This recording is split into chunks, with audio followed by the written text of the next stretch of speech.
So if you don't know me, you're about to witness hilarity. I don't mean to toot my own horn. I'm pretty funny. You're gonna get complete honesty. I'm gonna tell you about my life. I'm gonna tell you all the struggles I've gone through. After shows, people come up to me like, did you make that up? Like, no. You're gonna hear about the crazy people in my life. My mother, my dad, you're gonna hear about my wife. You can get all that. And you can laugh along with me, or if your wife's sitting next to you, you might not laugh, but you'll laugh in private.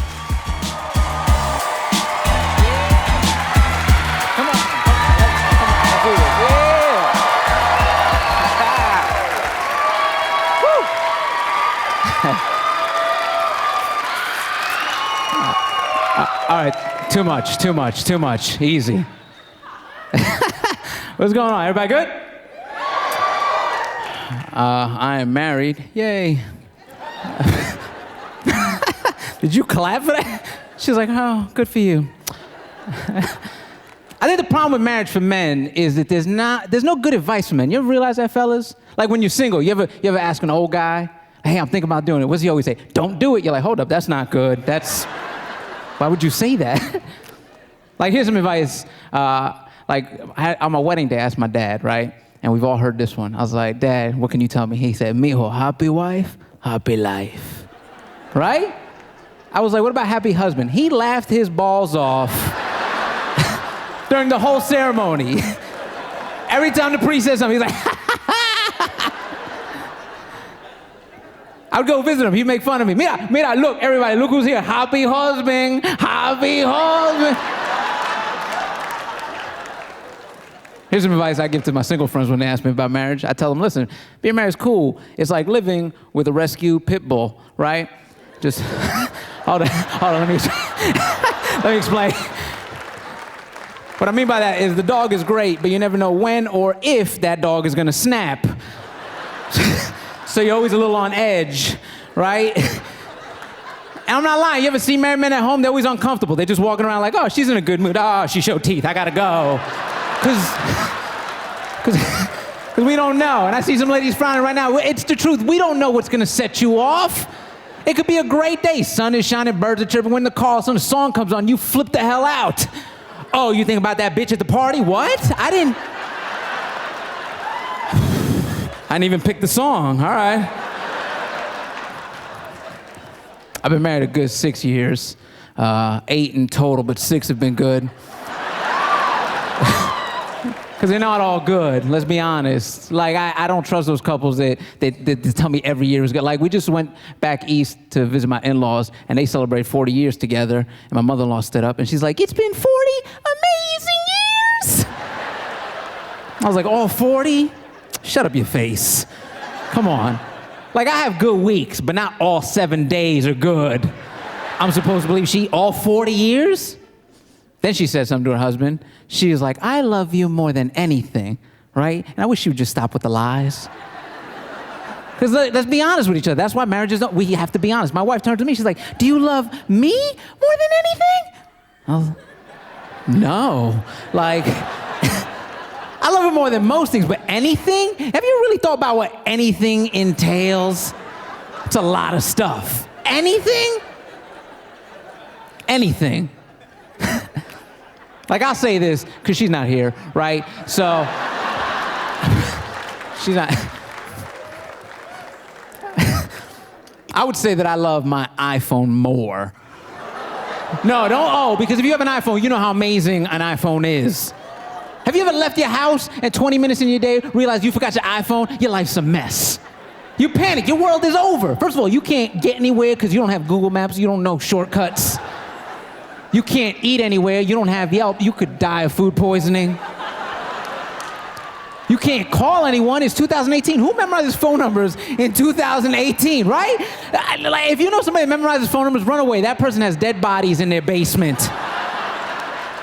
Fellas, you ever go out and realize you forgot to tell your wife?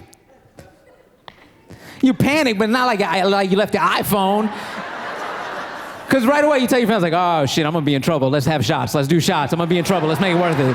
And just...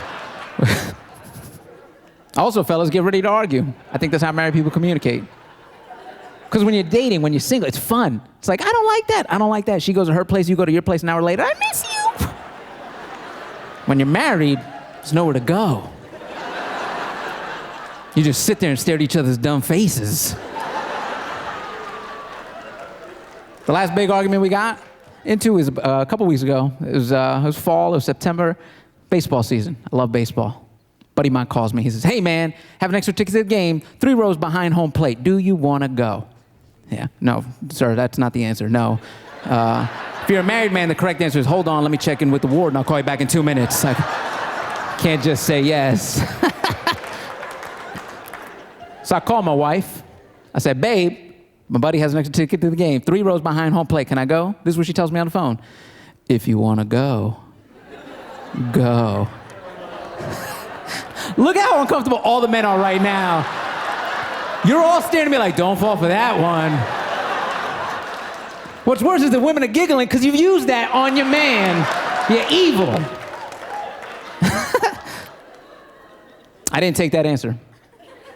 I drove home. I get to the house. She's like, what happened? I was like, right here, lock eyes.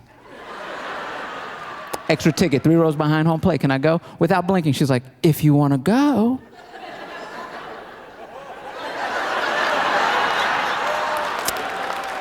Go. This is what makes me mad. If she didn't want me to go, she should have just been direct and said no. Or if she's going to talk in these goofy little riddles, at least give me the consequences. Right? If you want to go, go. But when you get home, there's going to be a fight. And I would have done what most men do. I would have waited out. Is this worth a fight? Damn right it was. I went to the game, yeah. Yeah. I've been sleeping on the couch since. Which, by the way, ladies, I don't know why you think that's a punishment. My wife does it all the time. I'm mad at you. Tonight, you're sleeping on the couch. Like, oh, no. I get to watch this movie without you talking the whole time. No.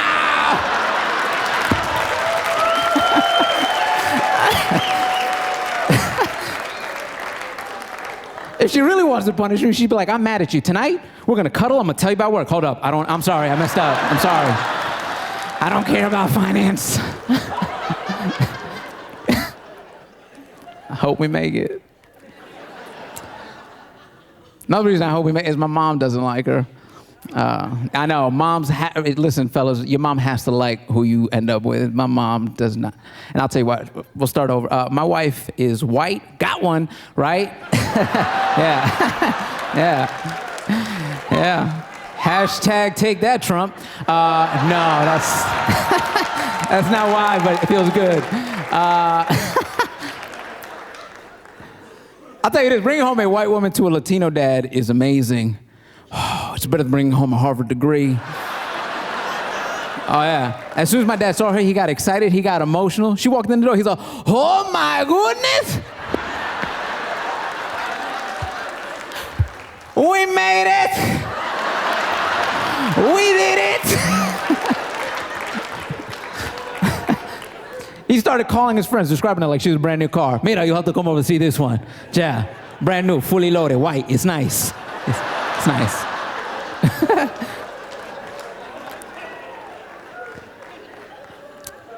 Now bring home a white woman to a Latina mom. Yeah, that's where we had the problem. My wife came in, she went to go shake her hands, like, Mr. Rivera, pleasure finally meet you. My mom looked at her, she's like, no thank you, and walked out. I had to run after my mother. I was like, Mom, can you be nice to her, please? I like this one, be nice. You ever tell your mother to be nice to somebody she don't want to be nice to? Oh. Be nice. Okay, I be nice.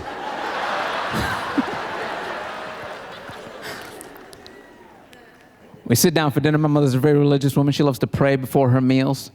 In her prayer, she started bad-mouthing my wife. Yeah. She's like, everybody bow your heads. Thank you, God, for this meal we're about to have. Please help my son get out of the clutches of this Diabla Blanca.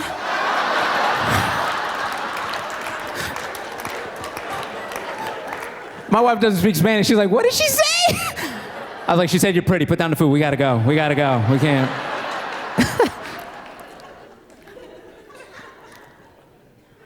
And even now, like, we've been married a while, they still don't get along, because now my mother thinks she might have voted for Trump, right? Not even based on any facts, just because she's white. And And she's been trying to trick her into saying it. Like, we'll go visit her. She's like, oh, mija, you thirsty? You want some water? Maybe some Trump? Like, that's how she thinks. That's how she thinks she's going to sneak it out of her. Oh, you hungry? Do you want some rice and Trump?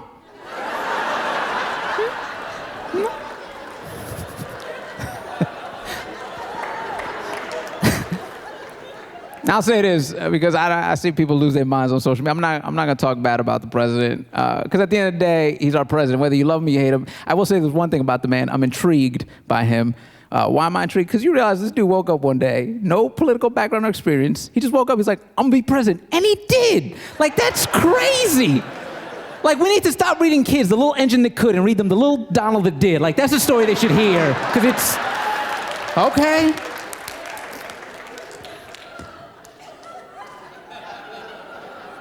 Now, I will give him credit for one thing. And he got my mother to vote for the first time ever. She's never voted before. She always thought it was a setup. They were gonna take her information, try to send her back. Like, that's what she thought. My mother's a citizen, but still didn't trust. No, mijo, that's how they do it. She's always been skeptical. Like, this is how skeptical my mom is. I remember as a little kid, we'd go to the mall, and you know those little kiosks, like, sign up here, win a free car. I'd be like, Mom, look, no, that's how they do it. They send you back. In a Camry? What's wrong with you? But during his campaign, she heard a speech, and she's like, I have to stop him. I am voting, right? She thought she was a Terminator sent back to stop this dude.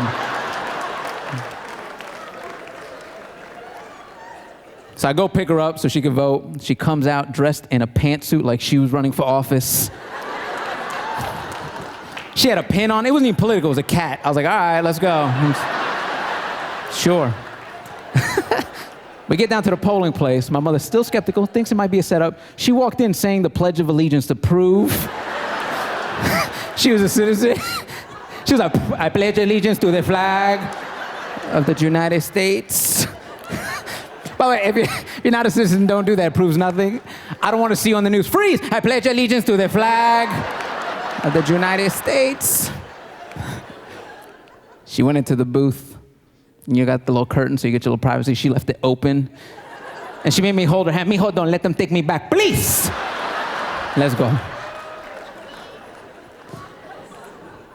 That night, I'm at home. I'm watching the results as they're coming in. He's winning. The map is red. It looked like the Verizon coverage map. He is. My mother calls me excited. I was very confused. She calls me. She's like, Mijo, look, we're doing it. We're winning. And I was like, wait, why do you think Hillary is red? She's like, oh, because blue is for boy. I was like, pack your bag. They're going to send you back. I can't stop it. I can't. Thank you guys for being here tonight. I can't tell you how much this moment means for me. This is.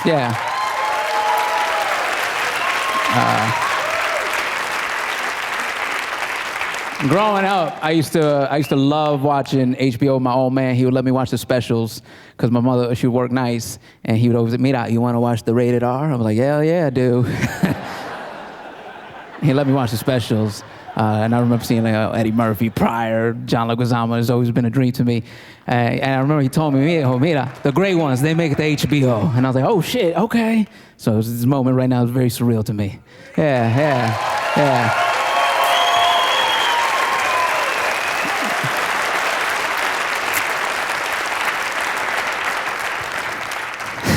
So that being said, my father passed away a little over a year ago. And it wasn't sudden, don't worry.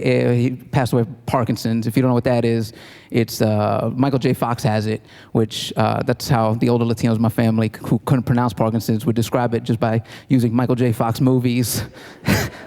They'd be like, oh, mira, he's not doing so good. He has the Back to the Future 1 and 2. It's no...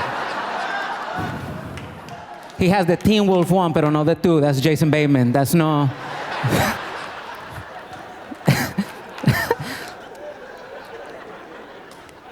And my mother is scared that she doesn't know if it's genetic or not. So her solution to it is I got to stay away from stuff that shakes.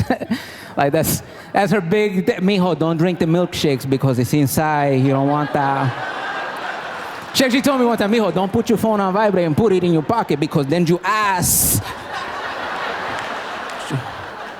What? I'm happy though. I got to make some cool moments with him. Like he got to be a grandfather before he passed away. Me and my wife, we made kids. Yay. But it was a beautiful thing because he got to hold my firstborn. It was beautiful. He's, oh, wow, look at that. He's beautiful. You have to hit them right away. I was like, no, give me the, what's wrong with you? That's...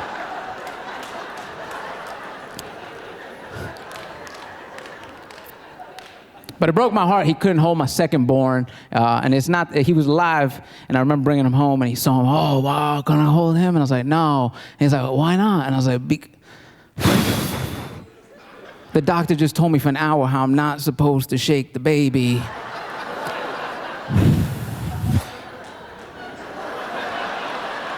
Oh, this is awkward. Ah.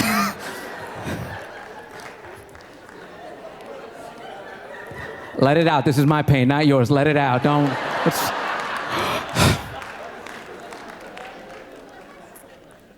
Our last Father's Day was a special one to me because I got to spend it with him before he passed. And it was hard as he got sicker to try to get him Father's Day gifts because traditional Father's Day gifts are like a tie, but he can't do a tie. Button-down shirt, he couldn't do the buttons. Power tools, that's just irresponsible, right? So, yeah, I didn't want to go to the store. Like, what are all these holes? Mira, I tried to hang up the picture. Give me the hammer. Give me the hammer. Give me the hammer. So our last Father's Day together, I got him a gift that wouldn't make him feel self-conscious about him. I bought him a shake weight, right? Because then,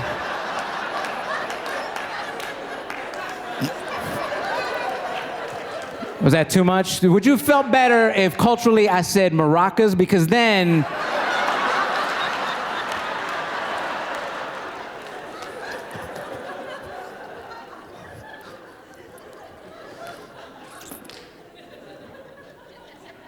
I'm terrified for my mother right now, though, because she doesn't know what to do with herself. Now, you know, I'm out the house, he's gone, and now she's sort of like in this new space.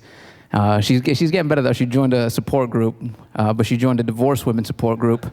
Yeah, I was like, but you're a widow. She's like, I know, pero the widows, they cry and they drink tea. The divorced women, they drink wine, they talk shit about their husbands. Good for you. Okay.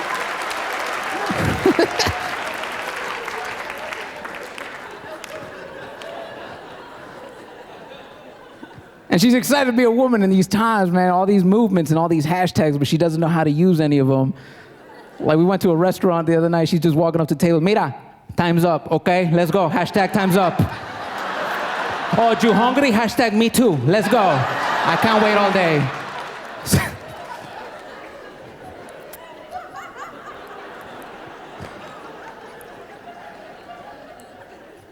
But I'm terrified for her because, like, my mom's in her mid-50s, so she's not old, right? She's like mid-50 Latina is like white woman 40s. Like, you still look amazing.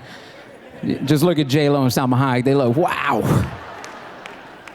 And there's the old guys from the neighborhood are starting to come around. They're trying to sniff around. And I'm terrified because my mother hasn't dated since 1970s. Like, dating then is a lot different than dating now. And this is what happened. So I go to the house, right?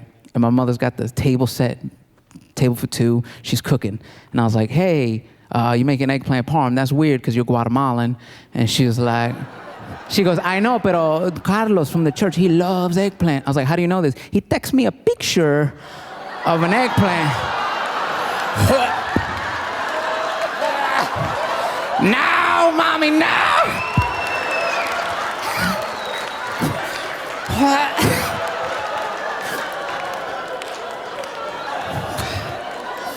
I don't know what's more traumatizing, that I had to explain to her what an eggplant emoji meant, or that I had to sit down and eat this dinner with her of penis parm. Just, all right, you guys have been a lot of fun. Thank you so much. Enjoy the rest of the night, guys.